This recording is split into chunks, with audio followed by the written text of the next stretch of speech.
Nobel বিজয়ী অমর্ত্য সেন। অমর্ত্য সেন বহু বছর ধরে বাংলাদেশে এবং পশ্চিমবঙ্গে এবং ইন্ডিয়ার রাজনীতি, বাংলাদেশ রাজনীতিতে উনি কথা বলেন। ওনার বেশ কিছু বিষয় আছে, তর্ক বিতর্ক নানা কিছুর পরও সেই নোবেল বিজয়ী অমর্ত্য সেন অনেকাংশেই বলা যায় বাংলাদেশে অন্তর্বর্তীকালীন সরকারের প্রধান নোবেল বিজয়ী ডক্টর মোহাম্মদ ইউনূসের পাশে দাঁড়িয়েছেন, এরকমই বলা যায়। একটা আশার অনেক পাহাড়, স্বপ্নের পাহাড় বাংলাদেশের মানুষও যেটা শুরুতে দেখেছিল সেইটুক দেখেছেন এবং চ্যালেঞ্জের কথা বলেছেন ডক্টর অমর্ত্য সেন। সেই চ্যালেঞ্জের কথা ডক্টর ইউনূসও বলেন। আমি জানি না সেই চ্যালেঞ্জ এখন কত বড় হয়েছে। চ্যালেঞ্জ কি আস্তে আস্তে ছোট হয়ে এসছে, সহজ হয়েছে, না সেটা কঠিন থেকে কঠিনতর হয়েছে? তবে অমর্ত্য সেনের বক্তব্য যে ডক্টর ইউনূসের জন্য অনেক গুরুত্বপূর্ণ, খুব সামান্য অংশ থেকে আমরা আপনাদেরকে একটু শেয়ার করতে চাই। অমর্ত্য সেন তিনি যা বলছেন তার মোদ্দা কথার মধ্যে আছে বাংলাদেশের চলমান পরিস্থিতি নিয়ে গভীর উদ্বেগ জানিয়ে নোবেল বিজয়ী অর্থনীতিবিদ অমর্ত্য সেন বলেছেন, বাংলাদেশের পরিস্থিতি আমাকে ব্যথিত করেছে। দেশটির অন্তর্বর্তী সরকারের প্রধান উপদেষ্টা ডক্টর ইউনূসকে এই পরিস্থিতি উত্তরণে বহু পথ পাড়ি দিতে হবে। এই পথ পাড়ি দেয়া কতটা বন্ধুর, ওই যে দুর্গমগিরি কান্তার মোর দুস্তর পারাবার হয়ে রঙ্গিতে হবে যাত্রী নিশীতে যাত্রীরা পারাবার। সম্প্রতি শান্তিনিকেতনে অমর্ত্য সেনের পৈতৃক বাড়িতে পিটিআইকে দেয়া এক সাক্ষাৎকারে এই কথা বলেন তিনি। রাজনৈতিক দল হিসেবে আওয়ামী লীগকে নিষিদ্ধ করার বিষয়ে সতর্ক করে অমর্ত্য সেন বলেন, এই ধরনের পদক্ষেপ একেবারেই ভুলের পুনরাবৃত্তি হবে, যে কারণে আওয়ামী লীগ সরকারকে অন্য রাজনৈতিক দলগুলো দোষারোপ করেছিল।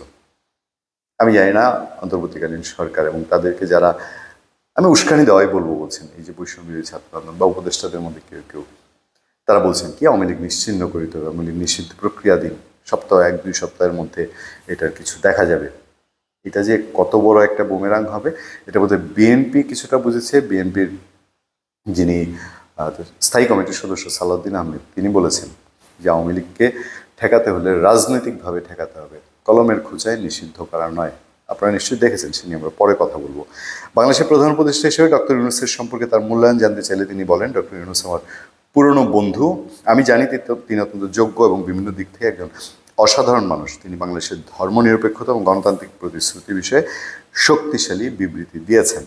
আচ্ছা, এ বিষয়ে আমি আপাতত কোনো মন্তব্য করছি না, আপনাদের উপর ছেড়ে দিলাম। অমর্ত্য সেন বলছেন, আপনি যদি হঠাৎ করে কোনো দেশের প্রধান হয়ে যান তাহলে আপনাকেও ডক্টর ইউনূসের মতো কার্যকর পদ্ধতি গ্রহণ করতে হবে। আপনাকে অবশ্যই বিভিন্ন দল বিবেচনা করতে হবে, কারণ সেখানে ইসলামিক দল রয়েছে, হিন্দু দলও রয়েছে। ডক্টর ইউনূস ক্ষমতার উপর আমার পূর্ণ আস্থা রয়েছে। ডক্টর ইউনূসের উপর অমর্ত্য সেন এখনো আস্থা রাখছেন। তিনি বলেন, বাংলাদেশে মূলত জামাতের মতো সাম্প্রদায়িক শক্তি দ্বারা বেষ্টিত, তাদের উচিত ধর্ম নিরপেক্ষতার প্রতি অঙ্গীকারাবদ্ধ হওয়া। শেষ জায়গায় শুধু অমর্ত্য সেনের বক্তব্য, কোনো নির্দিষ্ট গোষ্ঠীকে সাইডলাইন করার চেষ্টা না করে বাংলাদেশের উচিত ঐতিহ্যকে ধারণ করে একসঙ্গে কাজ করা। খেয়াল করে দেখবেন, কোনো নির্দিষ্ট গোষ্ঠীকে সাইডলাইন না করে। এজন্য বৃহত্তর দৃষ্টিভঙ্গি প্রয়োজন। আমি আশা করি স্বাধীনতা ও বহুত্ববাদের প্রতি বাঙালির শ্রদ্ধাবোধ বজায় থাকবে। তার মানে অমর্ত্য সেনের সরাসরি আওয়ামী লীগ নিয়ে তিনি কথা বলেছেন এবং এই যে বলেছেন বাংলাদেশের পুলিশকে 7টা মাস শুধু দৌড়ের উপরে রাখা, একটা অপারেশন ডেভিল হান্ট চালু করা, যাতে শুধু এই কত এখন দেখলাম 1000-12 লোকজন বলে ধরা পড়েছে, এর মধ্যে 80%-90% যদি বলি এরা হচ্ছে আওয়ামী লীগের লোকজন। মানে আওয়ামী লীগ ধরার জন্য একটা অপারেশন আর 6-7 মাস ধরে তো চলছেই। তাহলে সেই সময় অপারেশন ডেভিল হান্ট চলা অবস্থায় যখন বাংলাদেশে অপরাধীদের একটা স্বর্গরাজ্যে পরিণত হলো, একের পর এক আইন শৃঙ্খলা বাহিনীকে স্টেপ নিতে হচ্ছে। স্বরাষ্ট্র মন্ত্রণালয় আজ যেদিন আমি কথা বলছি 2 মার্চ 2025, সেই দিনও 16টা সিদ্ধান্তের কথা জানিয়েছে আইন শৃঙ্খলা রক্ষায় কী কী স্টেপ নিতে হবে। তাহলে অপারেশন ডেভিল হান্ট সেটা কাদেরকে হান্ট করা হয়েছে? যাই হোক, অমর্ত্য সেনের কথাই ছিলাম। অমর্ত্য সেন এবং অনেকের কথা মিলে যায়, বিএনপি, সেনাপ্রধান সবাই একরকম কথাই বলছেন মোটামুটি, যে অবস্থার টেকেল দিতে হবে, অবস্থা গুরুতর। সেই গুরুতরটা যারা আছেন দায়িত্বে তারা কি গুরুত্বের সাথে বুঝতে পারছেন?